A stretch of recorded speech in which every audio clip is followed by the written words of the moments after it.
साला थप्पड़ मारूंगी थप थप थप्पड़ मारूंगी. ಅಲ್ಲೇನ್ರಿ ನೋಡ್ತೀರಾ, ಇಲ್ಲಿ ನೋಡಿ ಸೆಮಿ ಕಂಡಕ್ಟರ್ ಫಾರ್ವರ್ಡ್ ಬಯಾಸ್ದು ಕನೆಕ್ಷನ್ ಹೇಗೆ ಮಾಡಬೇಕು ಅಂತ ತಲೆ ಕೆಟ್ಟೋಗಿದೆಯಾ. ಬ್ಯಾಟ್ರಿಯಿಂದ ಮೀಟರಿಂದ ಡಯೋಡು ಅದು ಇದು ಅಂತ ತಲೆ ಕೆಟ್ಟೋಗಿದೆ. ತಲೆ ಕೆಡಿಸ್ಕೊಬೇಡಿ, ಒಂದು ಲೈನ್ ಹೇಳ್ತೀನಿ ಕೇಳಿಸ್ಕೊಳ್ಳಿ. Bharat Abdul Akshay dancing in Davangere, but Vinay and Dhanush win the dance floor ಅಂತ ನೆನ್ಪಿಟ್ಕೊಳ್ಳಿ.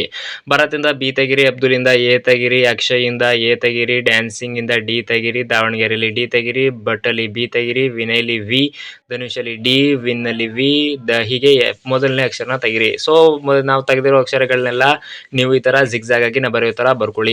ಇದಾದ್ಮೇಲೆ ಸೈನ್ ಹೇಗೆ ಬರೀಬೇಕು ಅಂತ ಹೇಳ್ತೀನಿ ನೋಡಿ. ಸೊ ಮೊದಲನೇದಕ್ಕೆ ಎರಡು ಕೂಡ ಪಾಸಿಟಿವ್, ಬ್ಯಾಟ್ರಿಯಿಂದ ಅಮ್ಮೀಟರ್ ಎರಡಕ್ಕೂ ಪಾಸಿಟಿವ್ ಬರ್ಕೊಳ್ಳಿ. ನೆಕ್ಸ್ಟ್ ಅಮ್ಮೀಟರ್ ಮಾತ್ರ ನೆಗೆಟಿವ್, ನೆಕ್ಸ್ಟ್ ಡಯೋಡ್ ಪಾಸಿಟಿವ್, ಇನ್ನು ಮೂರನೇದು ಎರಡು ನೆಗೆಟಿವ್ ಇರುತ್ತೆ, ನಾಲ್ಕನೇದು ಎರಡು ಪಾಸಿಟಿವ್, ಐದನೇದು ಎರಡು ನೆಗೆಟಿವ್. ಸೊ ಇಲ್ಲಿಗೆ ನಿಮಗೆ ಬರ್ಕೊಂಡ್ರೆ ಎಲ್ಲಿಂದಲ್ಲಿಗೆ ಕನೆಕ್ಷನ್ ಮಾಡಬೇಕು ಅನ್ನೋದು ಗೊತ್ತಾಗುತ್ತೆ. ಸೊ ವಿಡಿಯೋ ಇಷ್ಟ ಆದರೆ ಲೈಕ್